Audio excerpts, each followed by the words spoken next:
This HOA Karen destroyed my trash can 57 times with her $60,000 Escalade, so I replaced it with a concrete one and watched her destroy her own SUV instead. What started as morning property demolition ended with criminal charges, a $12,000 settlement, and one very expensive life lesson about picking the wrong neighbor to bully. Picture this. The sharp crack of plastic shattering echoes through dawn silence, followed by the metallic scrape of bumper meeting asphalt as a pearl-white Escalade speeds away, leaving my garbage scattered like confetti across the driveway. Again. But here's the thing about bullies, they never expect their victims to fight back with actual concrete evidence. By the time I was done, this self-appointed compliance officer had demolished her own vehicle, exposed a $47,000 embezzlement scheme, and learned the hard way that some neighbors refuse to be intimidated by clipboards and fake authority. Seriously, what would you do if your neighbor was basically playing demolition derby with your property every single morning? Drop a comment and let me know where you're watching from. I want to see if this kind of HOA madness is happening in your town too. Let me back up and tell you how this whole mess started. My name's Marcus Holloway, I'm 45, and I've been an electrician for 22 years. Recently divorced, fighting for joint custody of my two teenagers, Emma, 16, and Tyler, 14. We live in Pinewood Gardens, one of those cookie-cutter HOA neighborhoods in suburban Ohio, where everyone's lawn has to be exactly 2.5 inches tall, and mailboxes come in 3 approved colors. I bought the corner lot house 3 years ago, right after the divorce papers were signed. Figured it'd be a fresh start, you know? The kids could have their own rooms, decent schools, safe neighborhood. What I didn't figure on was dealing with Brenda Whitmore, a 52-year-old widow who appointed herself the neighborhood's compliance officer, a title that doesn't actually exist in our HOA bylaws, by the way. Brenda drives a pearl-white Escalade that's bigger than some studio apartments. She moved in about 3 years back after her husband died, no kids, retired from managing a bank downtown. The woman knows every HOA rule by heart and treats our monthly dues like her personal slush fund. She's buddies with the HOA president, Gerald Thornfield, which basically makes her untouchable. Now here's where geography becomes important. My corner lot means the trash pickup requires me to place my bin near the street every Tuesday morning. City ordinance says within 3 feet of the curb, which puts it right at the edge of where Brenda takes her daily power walk at exactly 6:15 a.m. The first incident happened on a Tuesday in September, second week of school. I'm getting the kids ready, coffee brewing, that familiar diesel rumble of the garbage truck still 20 minutes away. Then crack the sound of plastic exploding like a gunshot. I rush outside to find my trash can obliterated, garbage scattered across my driveway like someone detonated a confetti bomb filled with banana peels and coffee grounds. There's Brenda, backing up her Escalade, rolling down her window with this fake, concerned expression. "Oh my," she says, not a trace of sincerity in her voice. "These streets are just so narrow. I hope you weren't too attached to that old thing." Old thing? I'd bought it the week before for $23 at Home Depot. But I kept my cool, figured it was an accident. Spent 20 minutes picking up soggy cereal boxes and coffee filters while the smell of diesel exhaust hung in the morning air. Emma and Tyler watched from the front window, embarrassed their dad was crawling around the driveway in his pajamas. That first week, it happened 3 more times. Same routine 6:15 sharp, that rumble of her oversized engine, the sickening crunch of plastic meeting steel, then silence as she drove away. By Friday, I was getting suspicious. By the following Tuesday, I knew it was intentional. Mrs. Olivia, my elderly neighbor across the street, confirmed what I suspected. "She takes the long way around on purpose," she told me in her careful English. "Plenty of room on other side, but she drives close to your can every time." I tried reasoning with Brenda first. Caught her on the sidewalk during one of her afternoon patrols. "Hey, about the trash can situation." But she cut me off with this saccharine smile. "Marcus, I understand you're new to community living. These streets were designed for normal-sized vehicles, not oversized containers blocking traffic flow. Perhaps you should consider placement timing adjustments." Placement timing adjustments. Like there's some magical hour when the garbage truck doesn't need the can at the curb. That night, I started researching. Property rights, HOA bylaws, municipal ordinances. Turns out trash cans placed on public right-of-way still constitute personal property. More importantly, our HOA has no specific rules about placement timing or materials, just that they can't be visible from the street, except on collection day. By month's end, I'd replaced 4 trash cans at $92 total. The kids were getting stressed about the daily drama, and my custody evaluator was taking notes about neighborhood stability issues. Something had to change. That's when the smirk started. Brenda began making direct eye contact during her morning demolition runs, this little satisfied smile that said she knew exactly what she was doing. Game on. 2 weeks into October, Brenda escalated from property destruction to psychological warfare. I came home from a job site to find a certified letter waiting, the kind that makes your stomach drop before you even open the envelope. The thick paper felt expensive between my fingers, and the smell of fresh printer ink told me this wasn't some form letter she'd been sitting on. Improper trash receptacle placement creating traffic hazard, it read in official legalese that would make a paralegal proud. Section 4.7.3, no obstruction of vehicular traffic patterns. The deadline, 72 hours to remedy violation or face $50 in daily fines. She'd obviously rushed this thing through the system while the board was still reeling from my documentation at the last meeting. Here's where my years of troubleshooting electrical codes paid off. When something doesn't add up, you dig deeper. That evening, I dove into municipal law like I was hunting down a short circuit. After 3 hours of cross-referencing city ordinances with county regulations, I hit the jackpot. The city code explicitly requires trash placement within 3 feet of the curb on collection day. More importantly, HOA jurisdiction ends at the property line. They literally can't regulate public right-of-way. I remembered reading about a similar case online where a homeowner in California beat their HOA using this exact argument. I spent the weekend building my defense like I was preparing for the electrical contractor's exam all over again. Ring doorbell camera positioned perfectly to capture the morning routine. $47 for peace of mind. Professional survey confirming my placement complied with all city requirements. Even convinced Mrs. Olivia to provide a written statement, though her hands shook slightly as she signed it. "I don't want trouble," she whispered, "but this isn't right." Meanwhile, Brenda was busy playing social media prosecutor.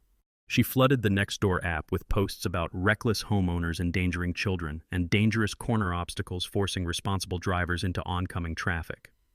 The comments section became a battlefield between her 3 loyal supporters and everyone else who thought she'd completely lost touch with reality. Then came the twist that showed just how desperate she was getting. A buddy at City Hall, Dave works in the permit office, we've done electrical work together, called me Tuesday morning with interesting news. The city had received 4 separate complaints about my dangerous corner, each claiming different witness perspectives but obviously written by the same person. The timestamps showed them all submitted within 15 minutes at 2:47 a.m. Professional detective work this was not. "Marcus," Dave chuckled over the phone, "either your neighborhood has an epidemic of insomniacs with identical writing styles, or somebody's working overtime to build a case against you." By Thursday's board meeting, I'd compiled a folder thick enough to choke a horse. The community center smelled like industrial carpet cleaner and decades of boring municipal meetings.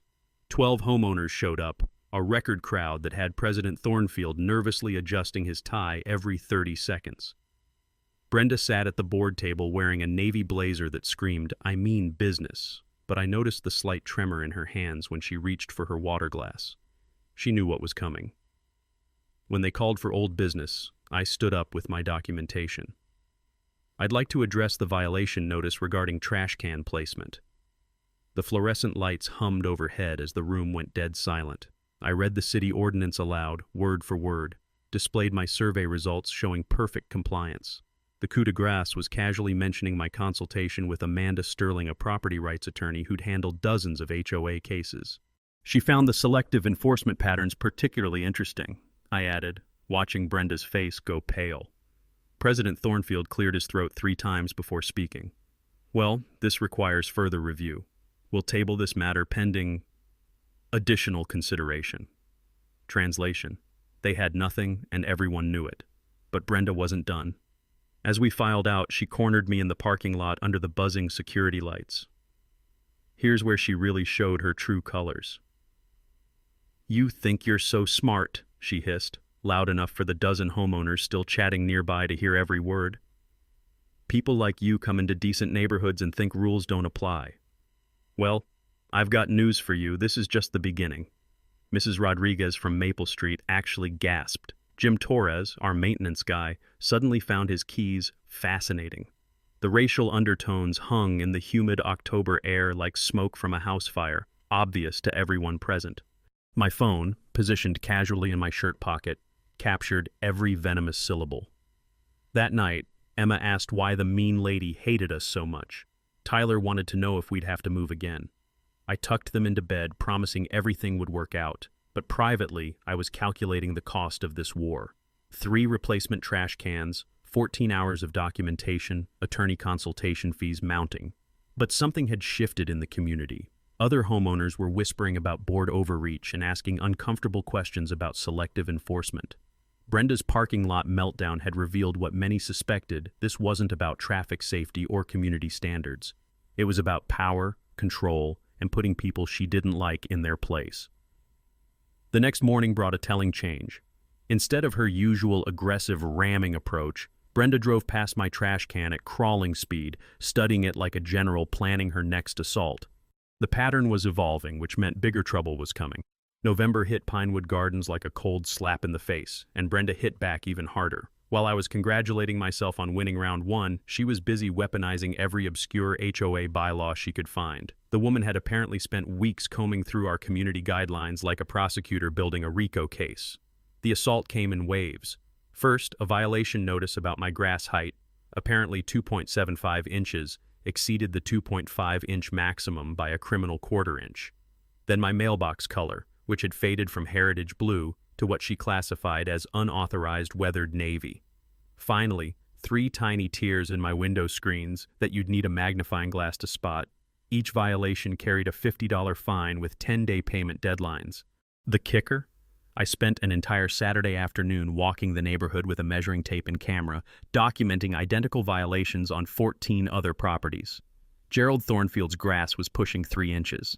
Mrs. Patterson's mailbox had faded to roughly the same shade as mine. Half the houses on Maple Street had screen damage from the summer hailstorm. But somehow, only my violations merited official attention. While Brenda was playing bylaw prosecutor, I was having coffee with Dale Kowalski at Home Depot's contractor desk. Dale's been pouring concrete for 23 years, and when I mentioned my trash can troubles, his weathered face broke into a knowing grin.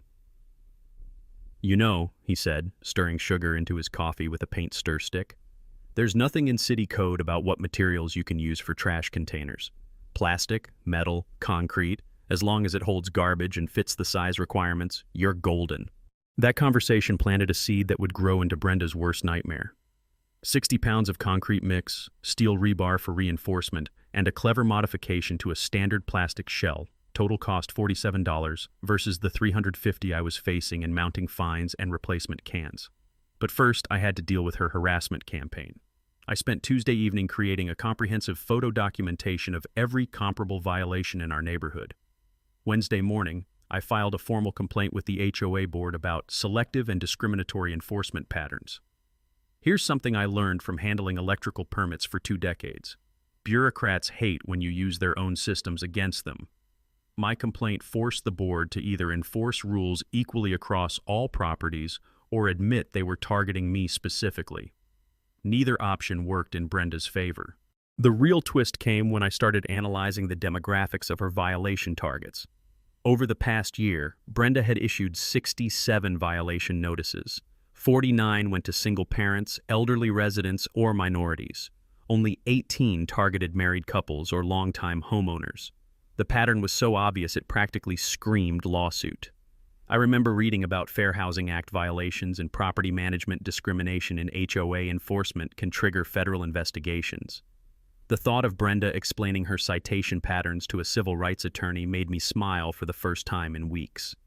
Friday afternoon, I started my weekend concrete project. Emma and Tyler thought it was hilarious, helping me mix cement in the garage while classic rock played on my paint-splattered radio. The smell of setting concrete brought back memories of helping my dad pour our basement floor 30 years ago. That distinctive alkaline scent that meant something permanent was being built. The engineering was simple but effective.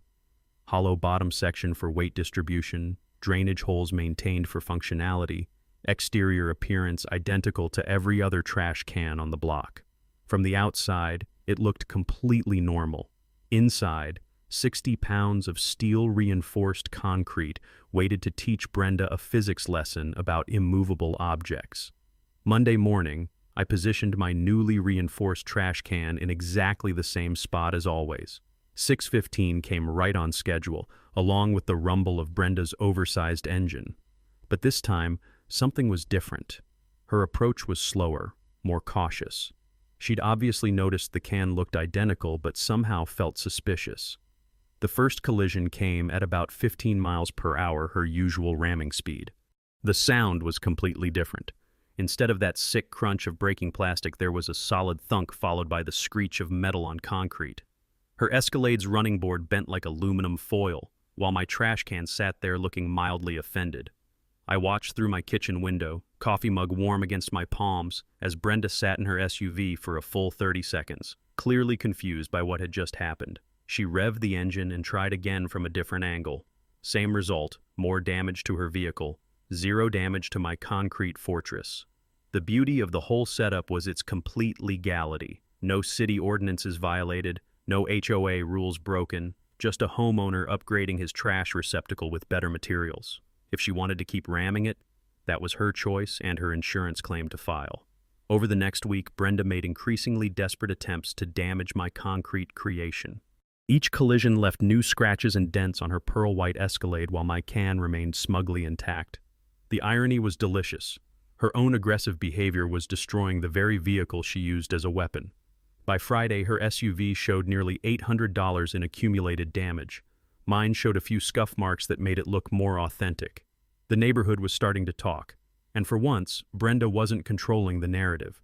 By mid-November, Brenda had transformed from neighborhood busybody into full-blown private investigator. The woman was so obsessed with my trash can that she'd probably dreamed about it in flowcharts and conspiracy theories. I'd catch glimpses of her pearl-white Escalade now sporting a growing collection of dents and scratches, cruising past my house at odd hours like some suburban stalker. The first sign of her detective work came on a Tuesday morning when Mrs. Olivia called, her voice barely above a whisper. "Marcus, that woman was in your driveway last night with a flashlight and some kind of scale. I watched from my bedroom window. She was trying to weigh your trash can." I had to laugh at the mental image. Brenda, probably in her navy blazer and sensible shoes, sneaking around my property at midnight with a bathroom scale, trying to solve the mystery of the indestructible trash receptacle. The woman needed a hobby that didn't involve trespassing. Her investigation intensified throughout the week. Jim Torres, our maintenance guy, mentioned she'd cornered him at the hardware store, interrogating him about concrete purchases and asking which residents had bought unusual materials recently.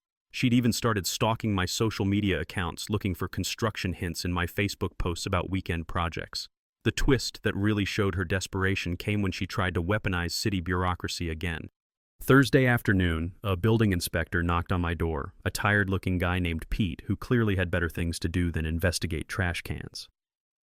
"Ma'am filed a complaint about potential building code violations," he explained, checking boxes on his clipboard with the enthusiasm of someone filling out tax forms. Something about unauthorized concrete structures on residential property. I walked Pete around to the trash can where he spent about 30 seconds examining it before shaking his head. "It's a garbage container, not a foundation. No permits required, no violations present. Honestly, I've seen people build entire sheds without this much scrutiny." But Brenda wasn't finished with her official harassment campaign. The following week brought a notice from the HOA demanding immediate access for compliance verification of my property. The letter, obviously drafted by Brenda and rubber-stamped by President Thornfield, claimed they needed to inspect my exterior modifications for safety violations. This is where my research into property rights came in handy. I'd spent hours reading about Fourth Amendment protections and HOA authority limitations after that first violation notice.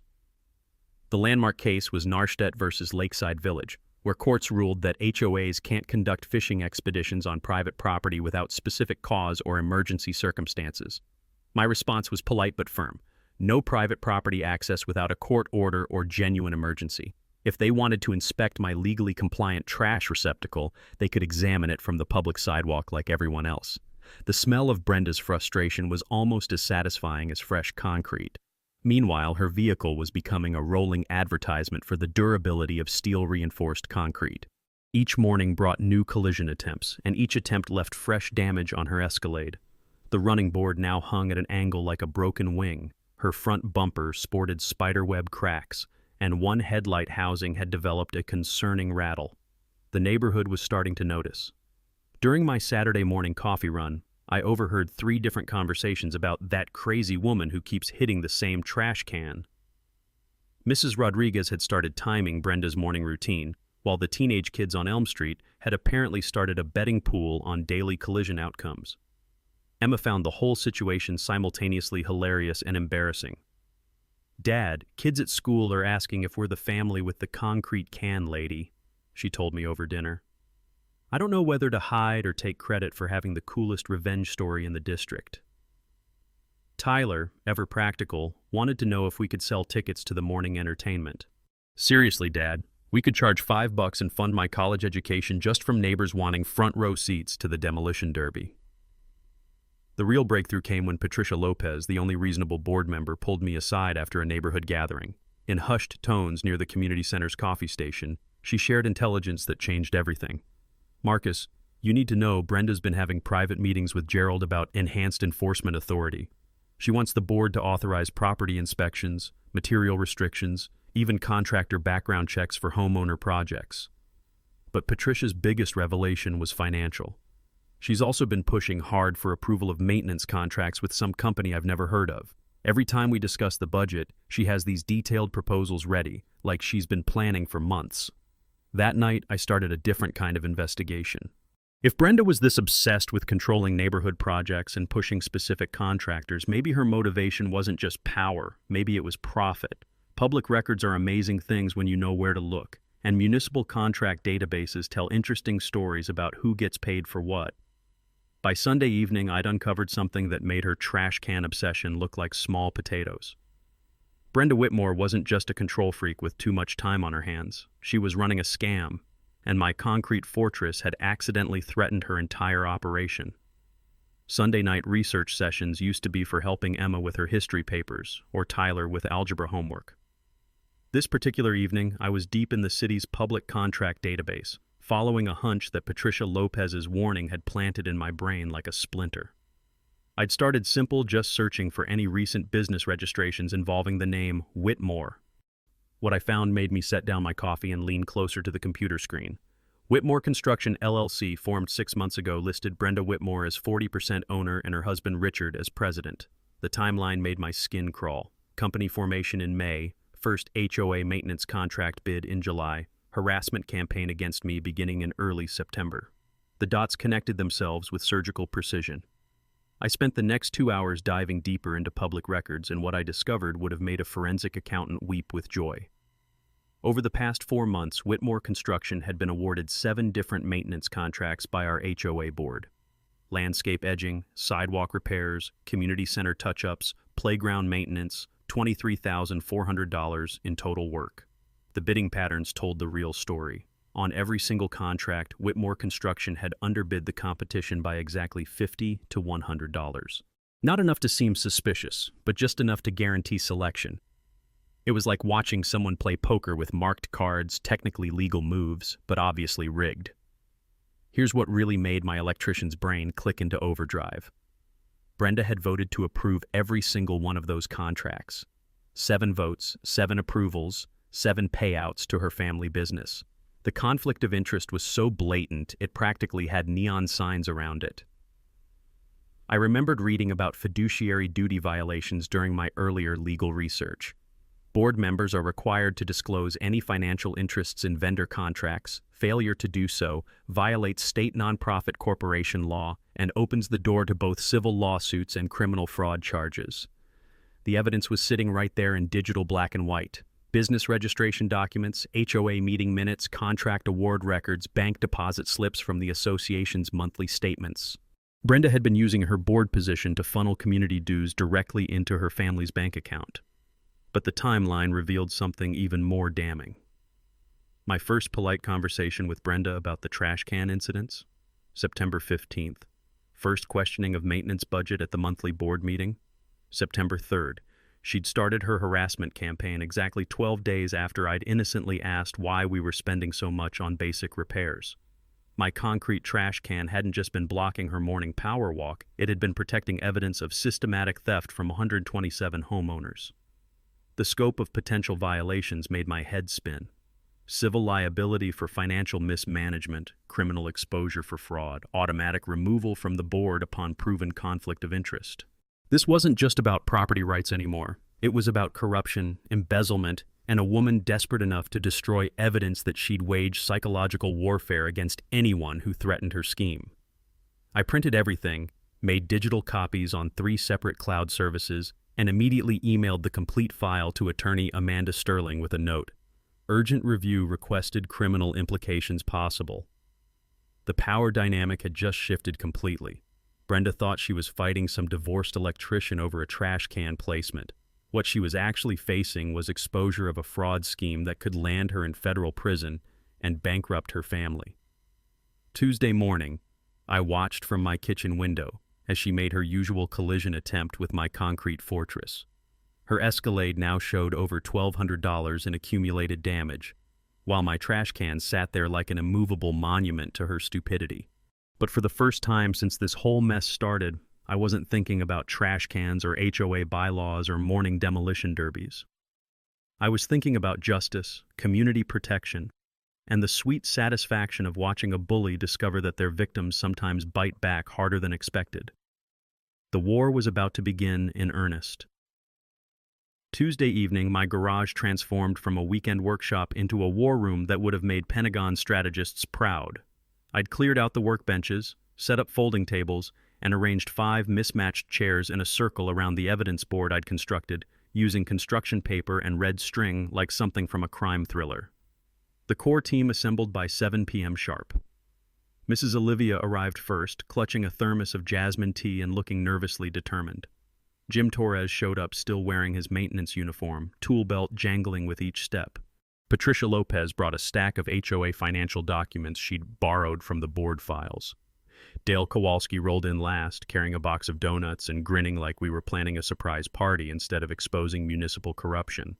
"All right," I said, taping the final timeline chart to the garage wall. "Here's what we're dealing with." The evidence layout looked like something from a federal investigation. $23,000 in questionable contracts, 7 separate conflict of interest violations, 47 documented harassment incidents, and 1 increasingly damaged Escalade serving as rolling proof of Brenda's deteriorating mental state. Patricia whistled low when she saw the financial analysis. I knew something felt wrong about those contracts, but I never imagined it was this systematic. Every time I questioned the expenses, Brenda had these detailed justifications ready, like she'd rehearsed them.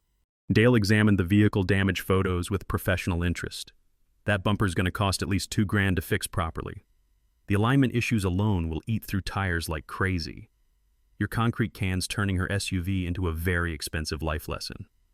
We spent the next hour organizing our multi-pronged attack strategy. Jim would monitor Brenda's activities and document any retaliation attempts.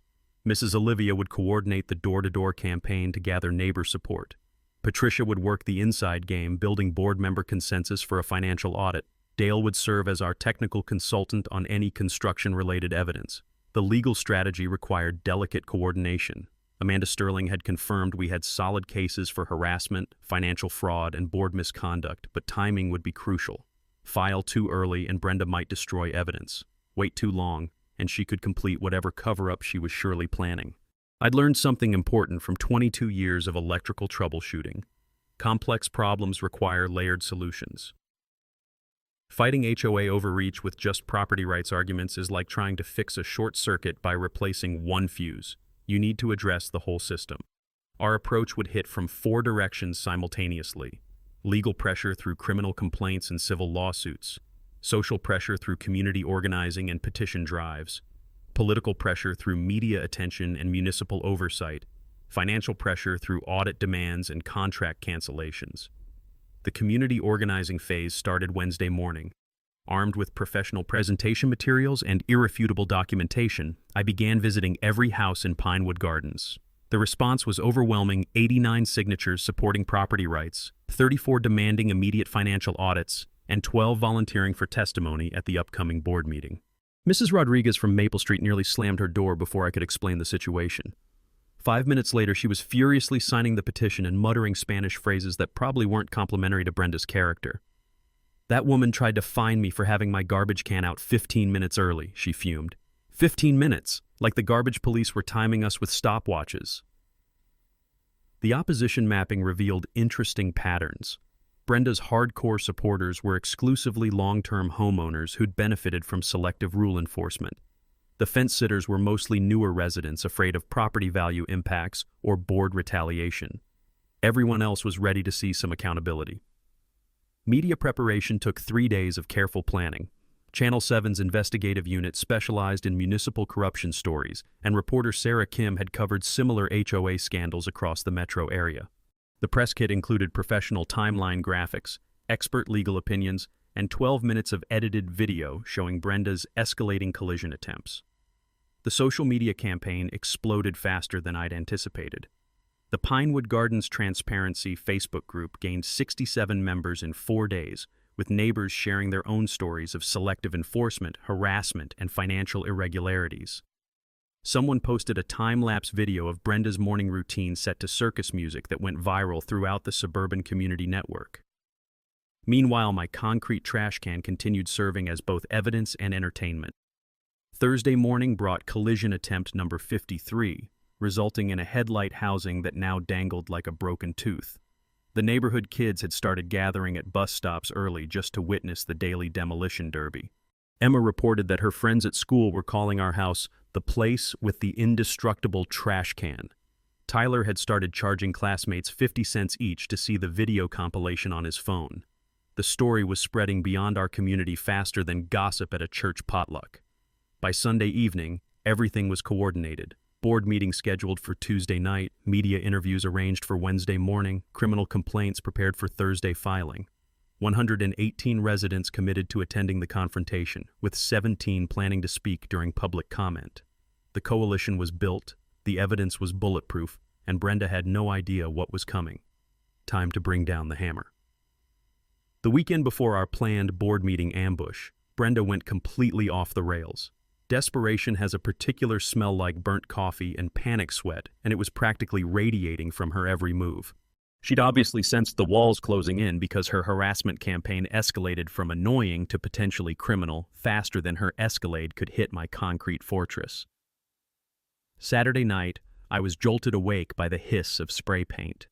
Through my bedroom window, I could see a dark figure crouched beside my trash can, illuminated by the motion sensor lights. By the time I'd grabbed my phone and stumbled outside, they were gone, leaving behind amateur graffiti that spelled "MOVE" in bright orange letters across the concrete surface. The beautiful thing about spray paint on concrete, it pressure washes off in about 30 seconds. The beautiful thing about security cameras, they record everything in high definition, including license plate numbers of pearl white Escalades parked 3 houses down during the incident. Monday brought a new level of harassment. An anonymous complaint to the gas company claimed I'd been conducting suspicious excavation activities that might damage underground lines. The utility inspector who showed up was apologetic but thorough, spending 2 hours with detection equipment before confirming what I already knew. No digging, no violations, no problems. Honestly, he told me, loading his gear back into the truck, whoever called this in either has serious vision problems or serious psychological problems. There's no excavation anywhere on your property. The twist that revealed Brenda's true desperation came Tuesday morning. Jim Torres found me at the hardware store, his weathered face grim with concern. "Marcus, she hired a private security company to watch your house. Riverside Security, I know the owner's cousin. $200 a day for surveillance on a trash can dispute. The woman's lost her damn mind." But Brenda's surveillance worked both ways. My upgraded security system had captured her drive-by inspections, her midnight photography sessions, and her increasingly erratic behavior patterns. The woman was unraveling faster than a cheap extension cord, and every moment was being documented for posterity. Wednesday brought the discovery that made me genuinely angry. Emma came home from school upset, having overheard Brenda talking to another parent about dangerous neighborhood influences and inappropriate role models for community children. The racial undertones weren't subtle. and the implications for my custody situation were crystal clear. That evening, I hired Beth Morrison, a retired police detective who specialized in harassment investigations. For $200 a day, I could have professional documentation of Brenda's stalking behavior, plus someone with law enforcement experience to testify about escalation patterns and threat assessment. The sabotage attempts intensified throughout the week. Someone poured what looked like battery acid on my concrete trash can. It left a small stain, but no structural damage. Anonymous complaints flooded the city about everything from my lawn height to my electrical work permits. Fake negative reviews appeared on my business Google listing faster than I could flag them for removal. But the most shocking discovery came Friday evening. Tyler was working on his bike in the driveway when he found something unusual attached to my work truck's undercarriage, a small black device with blinking lights and magnetic mounting. "Dad," he called out, his voice tight with concern, "what's this thing stuck under your truck?" GPS tracker, professional grade, probably cost $300, definitely illegal when placed without consent. I photographed it from every angle before carefully removing it and driving straight to the police station. Officer Derek Martinez took the report with the weary expression of someone who'd seen this type of escalation before. "Mr. Holloway, this moves beyond neighborhood disputes into criminal territory. Unauthorized surveillance, stalking, harassment. We're building a case file that could result in serious charges." The insurance fraud angle developed simultaneously. Brenda had filed a $3,200 claim for road hazard damage, claiming her collision occurred on a city street rather than my property. The problem was my Ring camera footage, which clearly showed deliberate targeting of my trash can from multiple angles over several weeks. When State Farm's investigator called for an interview, I was ready with a complete evidence package. 53 documented collision attempts, witness statements, video compilation, and professional assessment of the damage patterns. The investigator's reaction was immediate and decisive. "Ma'am, this isn't road hazard damage. This is intentional property destruction with an expensive vehicle. We're denying the claim and referring the case to our fraud unit for criminal investigation." The community pressure was building like steam in a pressure cooker. Our Facebook group had grown to 94 members sharing increasingly outrageous stories of Brenda's behavior. Mrs. Patterson reported harassment about her rose bushes. The Johnsons on Oak Street had received violation notices for children's sidewalk chalk art. Even Gerald Thornfield was privately distancing himself from her actions. Saturday morning brought collision attempt 57, this time resulting in a completely detached bumper that Brenda had to retrieve from my driveway. The sight of her crawling around in her business attire, gathering plastic fragments while neighbors watched from windows, would have been hilarious if it wasn't so pathetic. By Sunday evening, the evidence compilation was complete. Criminal behavior documented, witness statements notarized, financial fraud exposed, community coalition organized. Tuesday's board meeting would be less of a confrontation and more of a public execution. Brenda just didn't know it yet. Monday morning, 12 hours before our planned board meeting showdown, Brenda made her most desperate move yet. Gerald Thornfield called an emergency closed-door session to address what he termed escalating liability concerns and community safety issues. The man's voice on my voicemail sounded like he'd been gargling gravel and anxiety for breakfast. The emergency meeting was classic damage control. 3 board members huddled in the community center office while Prescott and Associates attorney Harold Masterson billed $400 an hour to figure out how deep in legal quicksand they'd stepped. Through the blinds, I could see animated gestures and what looked like Brenda waving documents like surrender flags. Patricia Lopez texted me updates from inside the meeting. "Brenda's claiming you've made terrorist threats, wants emergency powers to seize dangerous modifications. Harold looks like he'd rather be defending serial killers." The cover-up attempt was as clumsy as Brenda's morning collision techniques. Someone had backdated conflict of interest disclosure forms for Whitmore Construction, but the digital timestamps on the email server told a different story. You can't retroactively create ethics compliance, especially when the original contract votes are recorded in public meeting minutes.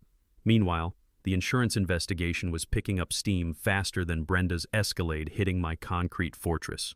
State investigator Maria Santos had subpoenaed HOA financial records, board meeting minutes, and all communication between Brenda and the association's insurance carrier. The paper trail was about as subtle as a train wreck in slow motion. Tuesday afternoon brought the most shocking revelation yet. Richard Whitmore, Brenda's husband, called me directly, something that took more courage than I'd expected from a man who'd been watching his wife destroy their life savings one collision at a time. "Marcus," his voice was barely above a whisper, "this has to stop.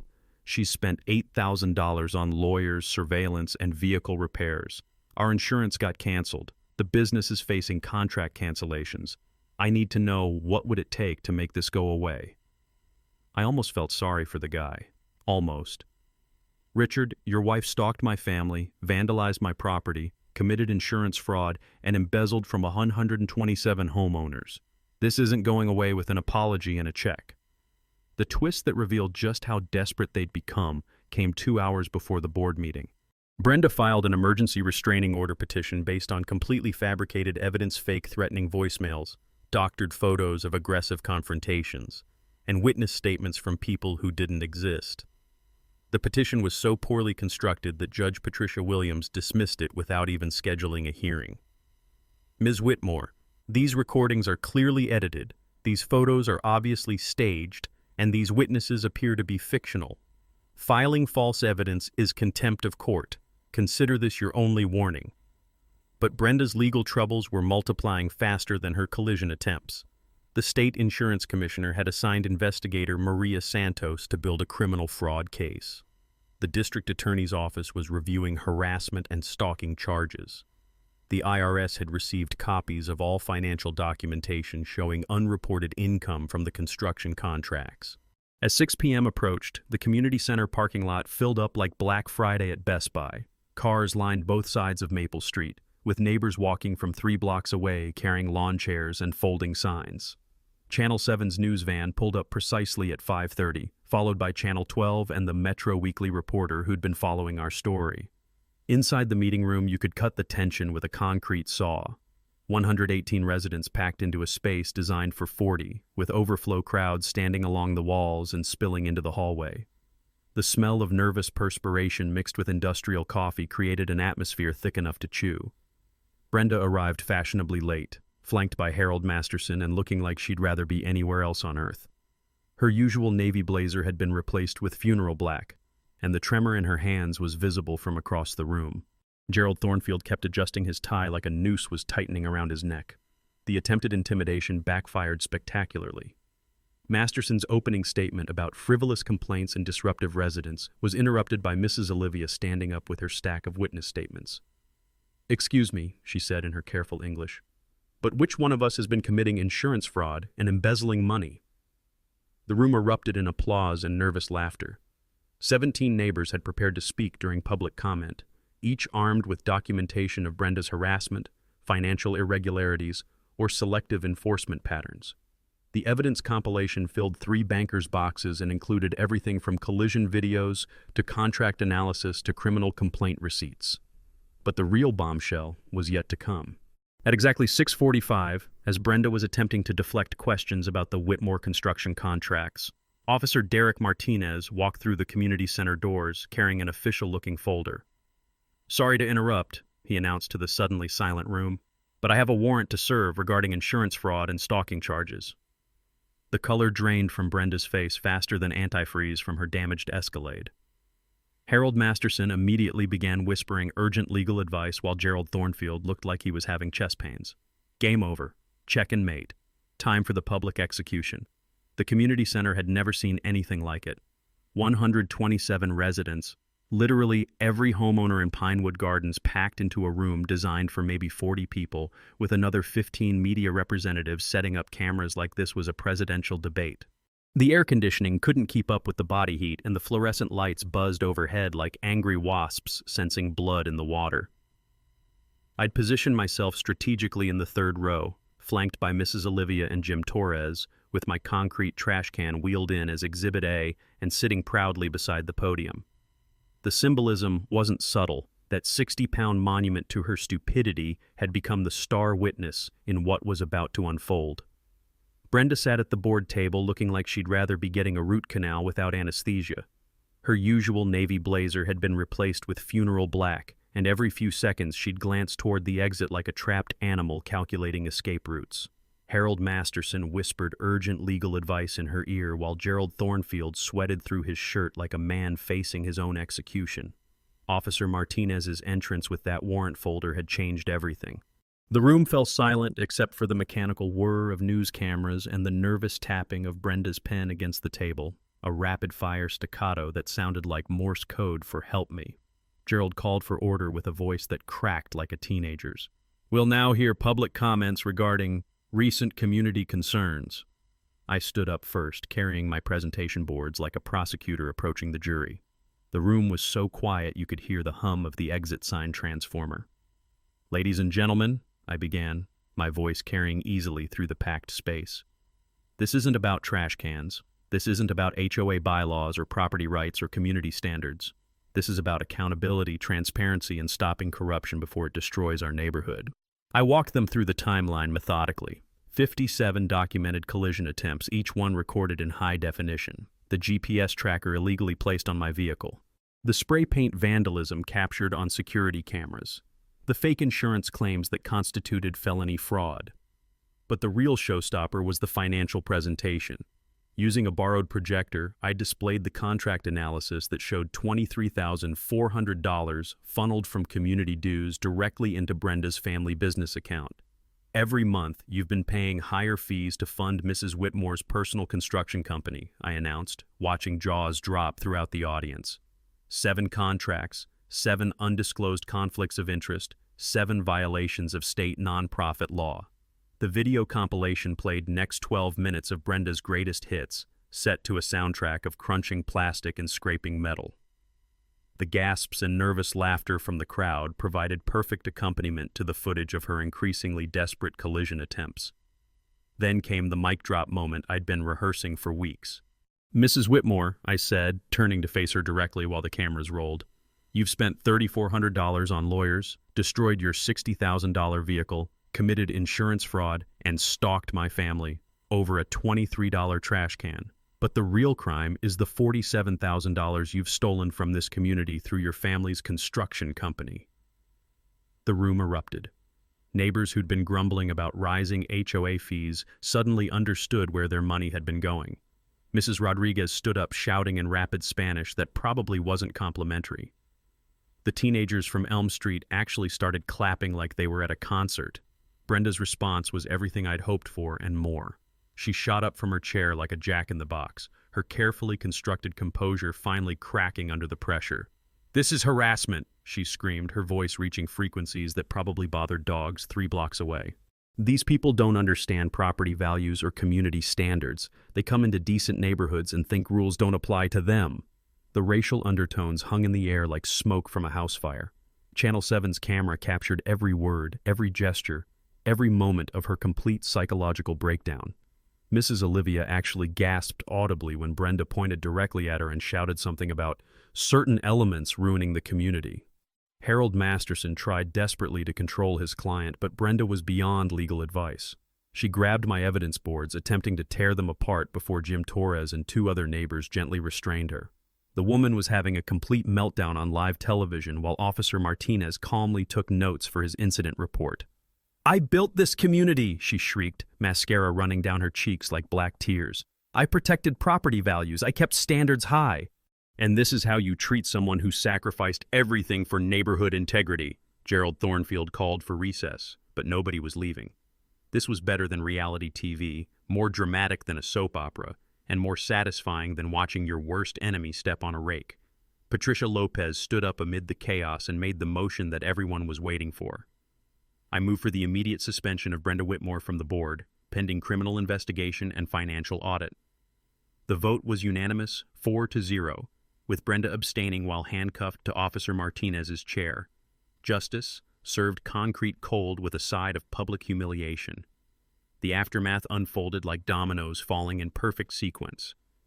Within 48 hours of the board meeting meltdown, Brenda's world collapsed faster than her Escalate suspension system under repeated concrete impacts. Tuesday morning brought her formal resignation, led her 2 lines of bitter text claiming hostile work environment and personal attacks. By Thursday, the district attorney had filed insurance fraud charges carrying up to 6 months jail time and $5,000 in fines. Her insurance license was revoked Friday afternoon, followed by the suspension of Whitmore Construction's contractor certification. The financial reckoning was swift and merciless. Our emergency HOA audit, conducted by Patterson and Associates CPAs, recovered $47,000 in overcharges and questionable contracts. Every homeowner received a $370 refund check by Christmas, the sweetest holiday gift Pinewood Gardens had ever seen. Richard Whitmore called me one final time, his voice hollow with defeat. "The civil settlement check is in the mail," he said quietly. $12,500, as agreed. "Brenda wanted me to tell you she's moving to Florida to live with her sister." I almost felt sorry for him. Almost. But then I remembered the GPS tracker, the fake insurance claims, and the months of harassment my family had endured. Some lessons come expensive, and this one cost them everything. The governance transformation was remarkable. Patricia Lopez won the special election for board president by unanimous vote, running on a platform of transparency and community engagement. The new board implemented conflict of interest disclosure requirements, monthly financial reports, and public contractor bidding processes that would make municipal governments jealous. Our first community project under the reformed leadership was the playground renovation, funded entirely by recovered embezzlement money. Watching Emma and Tyler help design the new equipment alongside neighbors who'd once whispered about our disruptive family felt like emotional vindication wrapped in practical progress. The legal precedent spread beyond our neighborhood. Holloway versus Pinewood Gardens. HOA was cited in 12 subsequent property rights cases across Ohio. The state legislature passed the HOA Accountability Act, requiring financial disclosure and audit procedures that insurance investigators called the gold standard for municipal oversight. Channel 7's investigative series won a regional Emmy for exposing suburban corruption, and reporter Sarah Kim still calls me occasionally for expert commentary on HOA reform legislation. The original collision videos have been viewed over 200,000 times on YouTube, inspiring similar resistance movements in communities from Toledo to Cincinnati.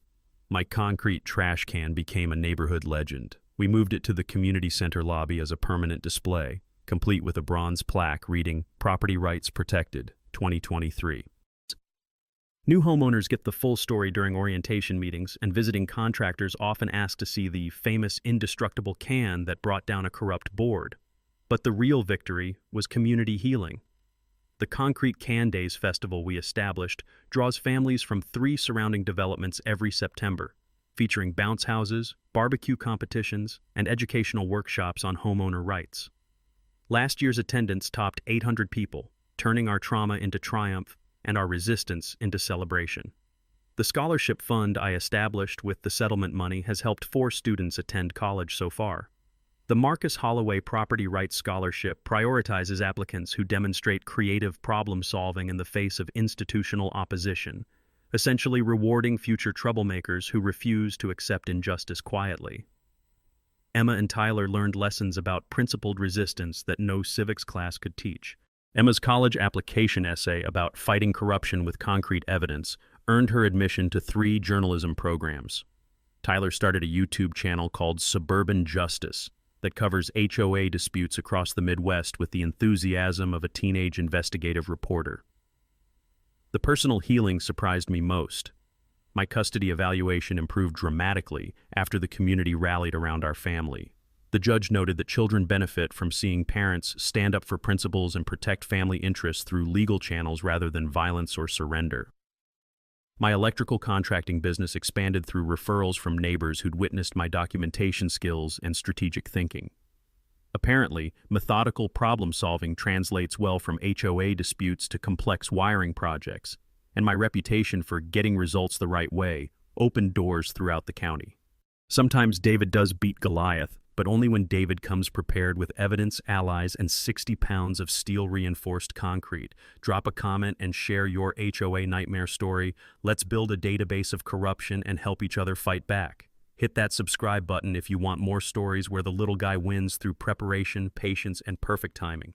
Justice tastes sweetest when served with community support and creative problem-solving. Thanks for hanging out with us on HOA Stories, where the HOA Karens meet their match. If this story had you cheering or cringing, go ahead and like the video. Drop a comment with your reaction and hit subscribe so you're ready for the next wild HOA tale.